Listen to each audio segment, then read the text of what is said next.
इतिहास के सबसे बड़े हादसों में से एक है टाइटैनिक जहाज का डूबना, जो इतना भयावह था कि उसका दर्द हम आज भी महसूस करते हैं।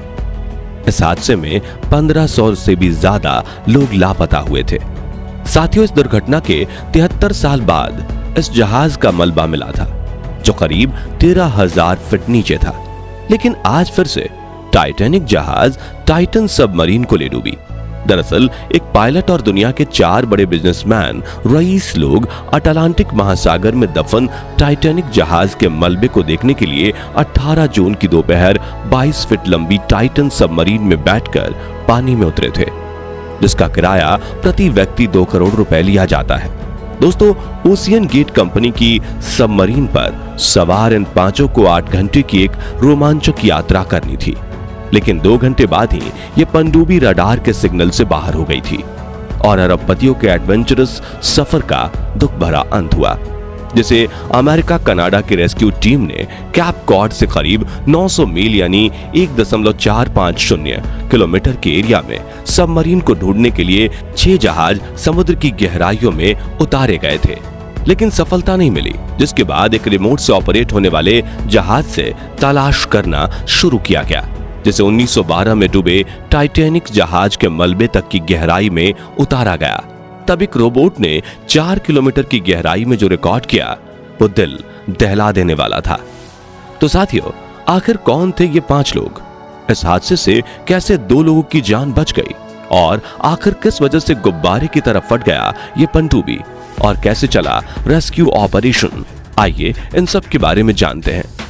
लेकिन साथियों, इनसे पहले थोड़ा 1912 में डूबे टाइटैनिक जहाज के बारे में जानते हैं। दुनिया का सबसे बड़ा स्टीम बेस्ड यात्री जहाज टाइटैनिक 10 अप्रैल 1912 को अपने पहले सफर पर निकला था, जो उसका आखिरी सफर भी साबित हुआ। ब्रिटेन के साउथहैम्पटन से शुरू हुआ सफर अमेरिका के न्यूयॉर्क में पूरा होना था, लेकिन 4 दिन बाद 15 अप्रैल को ये एक आइसबर्ग से जा टकराया, जिससे यह अटलांटिक महासागर में डूब गया था। टाइटैनिक के डूबने पर करीब 1500 लोगों की मौत हो गई थी। इस दुर्घटना के 73 साल बाद इस जहाज का मलबा मिला, जो समुद्र के करीब 13,000 फीट नीचे है, जिसे देखने के लिए ओशियन गेट कंपनी की टाइटन सबमरीन में सवार होकर पाकिस्तानी मूल के ब्रिटिश अरबपति शहजादा दाऊद, उनके बेटे सुलेमान दाऊद, ब्रिटिश अरबपति Hamish Harding, French explorer Paul Henri और सबमरीन को ऑपरेट करने वाली कंपनी ओशियन गेट के सीईओ स्टॉकटन रश शामिल थे। इन लोगों ने कनाडा के न्यू फाउंडलैंड से 16 जून को अपने सफर की शुरुआत की थी। ये सभी लोग एक जहाज से पहले अटलांटिक महासागर के उस जगह पहुंचे जहां टाइटैनिक जहाज का मलबा मौजूद है। इसके बाद 18 जून सुबह 9 बजे ये सभी यात्री सबमरीन से पानी के अंदर उतरे, लेकिन तभी सुबह के करीब 11:47 ही हुए थे कि पनडुब्बी का कनेक्शन पानी के ऊपर मौजूद शिप से टूट गया। अब टाइम के अकॉर्डिंग 5 यात्री को शाम 6:10 तक सतह पर वापस लौट जाना था, लेकिन ऐसा ना होने पर ऊपर इसके मोटर शिप में मौजूद क्रू के पसीने छूटने लगे और शाम 6:35 पर रेस्क्यू ऑपरेशंस शुरू किए गए। इस पनडुब्बी में 96 घंटे के लिए ऑक्सीजन था और इसके लापता होने के बाद टाइटन सबमरीन के आसपास के एरिया में इंपल्शन की आवाज और पानी में वाइब्रेशन को सुना गया था। कई दिन का सर्च ऑपरेशन चलाने के बाद भी जब पनडुब्बी का कुछ पता नहीं चल पाया, तो इसमें मौजूद सभी लोगों को मरा हुआ अनाउंस्ड कर दिया गया था। इस सबमरीन में दुनिया के सबसे पावरफुल और रईस लोगों में से 5 लोग मौजूद थे, जिसमें पहला नाम ब्रिटिश बिजनेसमैन हैमिश हार्डिंग। ये पहले भी कई बार समुद्र की गहराइयों में उतर चुके थे और उनके नाम पर कई साहसी कैंपेन भी दर्ज हैं। ये एक्शन ग्रुप के फाउंडर और aircraft brokerage company action aviation के प्रेसिडेंट थे और उन्होंने एक पायलट के रूप में आसमान और एक्सप्लोरर के रूप में समुद्र की गहराइयों में कई बार गोता लगाया था। साथ ही एज अ टूरिस्ट अंतरिक्ष में भी जा चुके थे। उन्होंने 2 बार समुद्र में सबमरीन के जरिए 36,000 फीट की गहराई तक पहुंचकर वहां सबसे ज्यादा समय बिताने के लिए Guinness book of world record में अपना नाम भी दर्ज कराया है। इनके अलावा इस हादसे में मारे जाने वाले पॉल हेनरी 20 साल से भी ज्यादा समय तक फ्रेंच नेवी में सर्विस दे चुके हैं और उन्हें गहरी सबमरीन्स में एक्सपर्टीज हासिल थी। साथ ही उन्होंने 1987 में पहली टाइटैनिक रिकवरी प्रोजेक्ट को ऑपरेट भी किया था। इसके बाद मारे जाने वाले लोगों में पाकिस्तानी बिजनेसमैन शहजादा दाऊद और उनका बेटा सुलेमान शामिल थे। शहजादा पाकिस्तानी कांग्लोमेरेट इंग्रो कॉरपोरेशन के वाइस चेयरमैन थे। ये non profit organization Dawood foundation के साथ साथ कैलिफोर्निया के रिसर्च ऑर्गेनाइजेशन SETI इंस्टीट्यूट के लिए भी काम करते थे।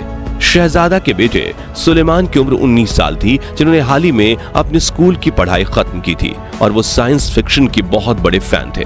सुलेमान इस फादर्स डे के मौके पर अपने पिता के साथ रिश्तों को और भी गहरा करने के लिए उनके साथ इस सफर पर जाना चाहते थे। हालांकि उनकी आंटी का कहना है कि वो जाने से पहले काफी डरे हुए थे। शायद उन्हें एहसास हो गया था कि ये उनका आखिरी सफर है। इस सबमरीन के मालिक यानी कि ओशियन गेट कंपनी के CEO स्टैक्टन रश भी सवार होकर टाइटैनिक का मलबा देखने गए थे। इन्होंने 2009 में इस कंपनी की शुरुआत की थी और ये फाइनेंशियल एंड इंजीनियरिंग स्ट्रेटजीज की देखरेख करते थे। रश सबमरीन के पायलट भी थे और उनका इसकी मैन्युफैक्चरिंग में भी इंपॉर्टेंट रोल रहा था। हालांकि खतरों के खिलाड़ी थे और रूल्स के खिलाफ जाकर ऐसे फैसले लेते थे जो पूरी तरह से रिस्क से भरा हुआ होता था। जैसे कि जहां बाकी की सबमरीन्स मेटल की बनी होती थी, वहीं इस पनडुब्बी को बनाने में उन्होंने कार्बन का इस्तेमाल किया था। लेकिन आपको बता दें कि इस हादसे से दो बहुत ही लकी लोगों की जान बच गई है, जो हैं यूएस इन्वेस्टर जे ब्लूम और उनका बेटा। इस एडवेंचरस ट्रिप पर जे ब्लूम और उनका बेटा टाइटन सबमरीन में सवार होकर टाइटैनिक जहाज का मलबा देखने अटलांटिक महासागर की गहराई में जाने वाले थे। लेकिन जे ब्लूम ने आखिरी समय में अपना फैसला बदल दिया। इसके बाद पाकिस्तानी अरबपति शहजादे दाऊद ने वो टिकट अपने और अपने बेटे के लिए खरीद लिया था। शायद इनकी मौत उन्हें वहां बुला रही थी। अरबपति इन्वेस्टर जे ब्लूम का कहना है कि जब उन्होंने टाइटन सबमरीन के बारे में पढ़ना शुरू किया तो उनके मन में उसकी सुरक्षा को लेकर कई सारे सवाल आने लगे। इसी के चलते उन्होंने टाइटन सबमरीन में सवार होकर समुद्र की गहराई में ना जाने का फैसला किया और यह फैसला उनकी जिंदगी का सबसे अच्छा फैसला साबित हुआ। इस पनडुब्बी के लापता होने के बाद यूएस ने कनाडा की एक रिसर्च टीम के साथ मिलकर कई सारे रिसर्च किए। काफी खोजबीन के बाद समुद्र तल से 3.8 किलोमीटर की गहराई में एक रोबोट ने जो रिकॉर्ड किया वो दिल दहला देने वाला था।